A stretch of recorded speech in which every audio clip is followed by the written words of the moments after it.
Oh hey guys, what's up? Looks like you caught me jamming out to my SteelSeries Siberia V2, but stay tuned because guess what? You're just in time for the full review.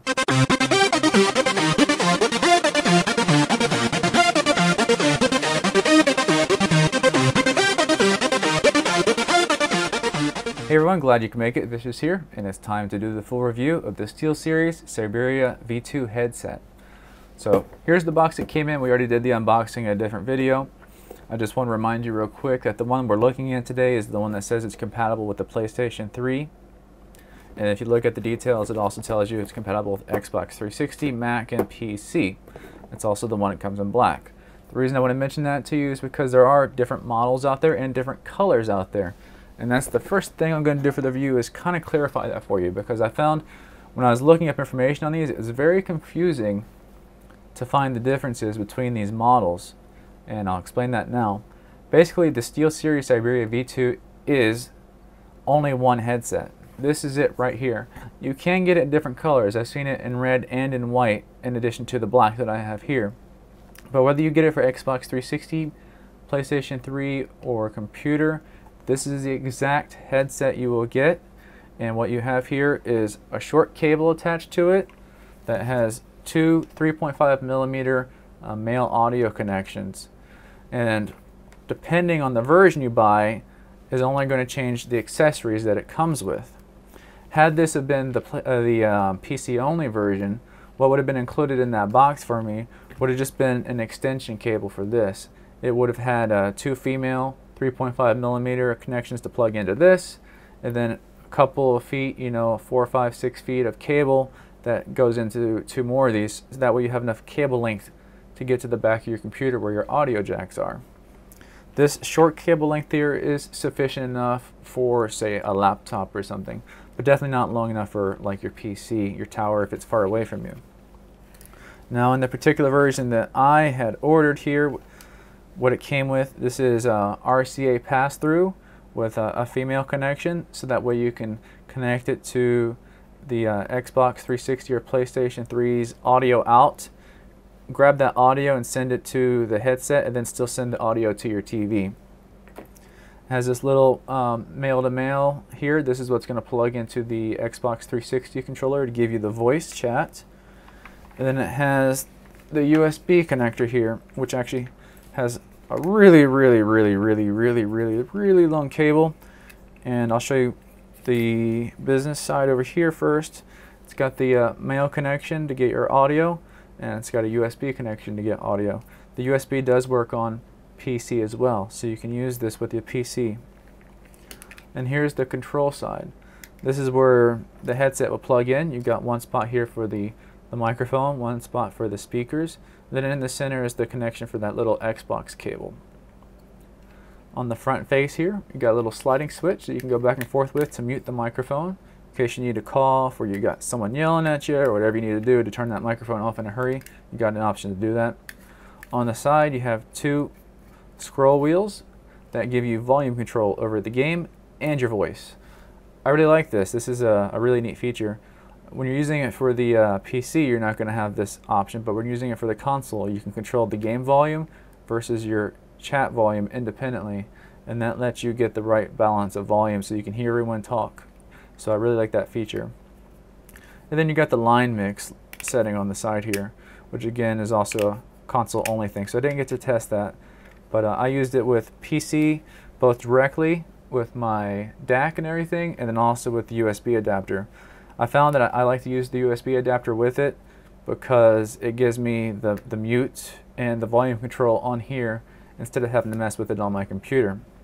Also, this headset's not high enough quality in price range or in the sound reproduction to worry about using it with an external DAC or any kind of high-end sound card, because you have only your sound can only be as good as your weakest link, and this is definitely going to be the weakest link if you're connecting it to high-end hardware. Alright, so accessories aside, let's start talking about the headset now. It's a very targeted piece of equipment. This is a headset designed for gamers. So what I mean by that is, don't buy this for music. This is not a very musical headset. I've given it extensive testing as far as listening tests for sound of music movies, chat, and games, and it was very disappointing to listen to music for it.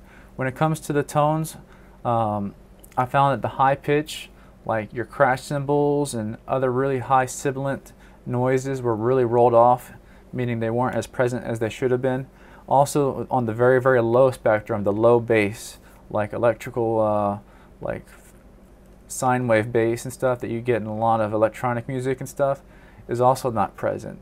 So it left a lot of my music feeling empty and not very fulfilling. But the upper bass is there, and you have good midtones. And those are the sounds most predominant in gaming. So it works pretty well for gaming, just not for the music.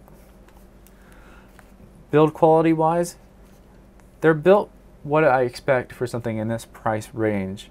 Meaning that nothing here feels like it was cheated or cheaped, but at the same time nothing here is built like a tank. I expect them to survive under normal use for a long time, but any kind of improper care or misuse, and I feel like these will break on you pretty easy. So in other words, if you're going to buy these, make sure you take care of them. If you're buying it for someone else, make sure it's going to somebody who knows how to take care of their stuff. Weight, they're very, very light, and that attributes to the fact that they're all plastic. There's like not one single piece of metal on here really. But that also leads to making them more comfortable because they're so light on your head. If you take a look, you got nice padded ear muff pads here, and you got a little bit of a felt covering to the headband. And this headband's really neat. It's linked to like a spring-loaded cable system, so it automatically adjusts to your head.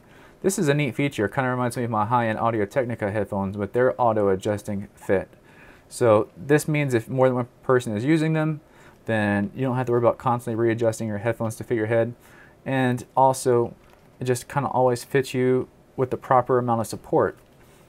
So between this auto adjustment here and this really soft, it's really flexible as you can see, and these being really soft, and the weight, I have to say that this is one of the most comfortable headsets that I've ever worn, and that's not a lie.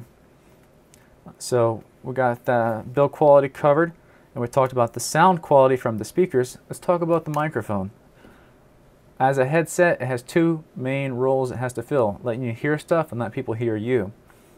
The microphone is actually hidden right here, and it's able to be pulled out on demand, and it's fully articulate, so you can bend it one way, bend it the other way, do whatever you need to do with this microphone.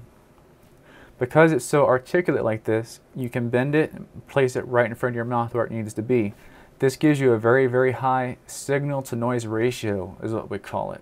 Meaning your sound is so much louder than anything else in the room, like ambient noise, your speaker, reverb, and this and that and the other, that your voice comes through loud and clear. I had done a lot of chatting with my friends on Mumble, and we were all very, very impressed with the audio quality of the microphone. So I'm going to give microphone ratings on this like really high marks. The microphone was awesome. And thinking of value for price paid, I'm going to have to split that out into two subcategories for you. I feel like from a PC gamer's perspective, that you have more options available to you than just this. I feel like if you're willing to spend a little bit more money, you can look into something like the Sennheiser PC 350 or similar, and probably get something that's going to be a lot better for music and offer you better sound and performance, but it will cost you more. On the other hand, if you want to save money, I feel like something like the Plantronics Gamecom series can meet and beat the quality of this headset for less money. So that puts these guys in the middle, somewhere in the middle. But for the console gamers, they don't have either of those options I just mentioned. They have to find something that's made to work with the console, like this is. And I think for this price point, there really is no competing product that will match the quality you can get. Because the reviews are out there from other people, and it's marked pretty high. A lot of people are very, very happy with these. I might be a little bit on the spoiled side because I have nicer equipment than I normally use, but that also lets me give it a fair rating because I understand that there is a lot better stuff out there you can get, and I haven't spent a lot of money on some of the stuff I have.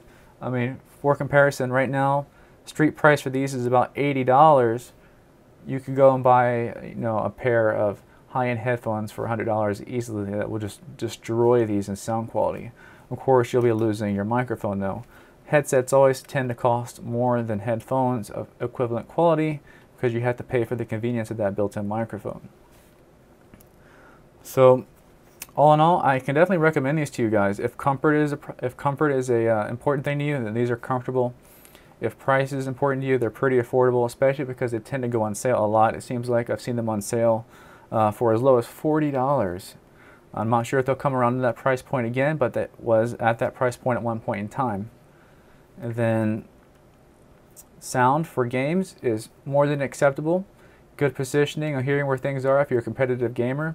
Things sound right, you know. Even though I said it was lacking the bass in my music, things like gunshots and explosions in games are still very pronounced and very much there.